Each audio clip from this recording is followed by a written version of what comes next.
সময়টা ছিল 20 ডিসেম্বর 1942 সাল। তখন গোটা বিশ্বে চলছে দ্বিতীয় বিশ্বযুদ্ধ। আমেরিকা, ব্রিটেন, ফ্রান্সের মতো দেশগুলি নাৎসি জার্মানির বিরুদ্ধে যুদ্ধ করছিল।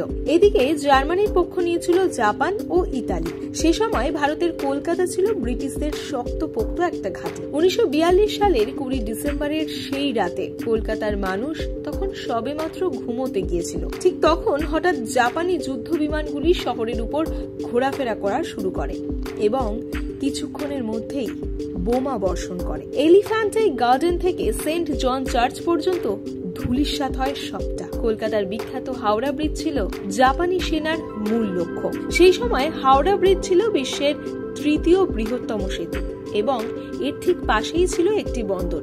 জাপানি বিমান বাহিনী সেতুর পাশাপাশি বন্দরটি ধ্বংস করতে চেয়েছিল, কিন্তু রাতে তাদের লক্ষ্য ভ্রষ্ট হয়। হাওড়া ব্রিজের পরিবর্তে একটি হোটেলে বোমা পড়ে। তাহলে জাপান কেন কলকাতায় বোমা ফেললো? এর কারণ ছিল ব্রিটিশ শাসন, যারা বিশ্বযুদ্ধ চলার সময় আমেরিকার সহযোগিতায় চীনে যুদ্ধ সামগ্রী পাঠাচ্ছিল, যার মধ্যে অস্ত্র থেকে শুরু করে খাদ্য সামগ্রী সবকিছুই ছিল।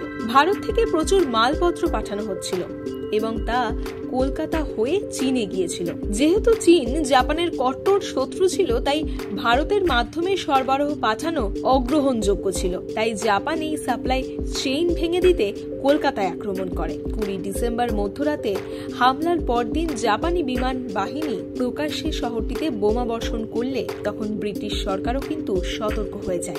এরপর জাপানকে উপযুক্ত জবাব দেওয়ার জন্য তৎকালীন ভারতের ব্রিটিশ সরকার একটি ফাইটার প্লেন মোতায়েন করেছিল, যা জাপানের চেয়ে অনেক বেশি উন্নত ছিল। আজ ভারত ও জাপানের সম্পর্ক খুব বন্ধুত্ব হতে পারে, কিন্তু সেই ঘটনা আজও বাঙালির মন থেকে কিন্তু একেবারেই মুছে যায়নি।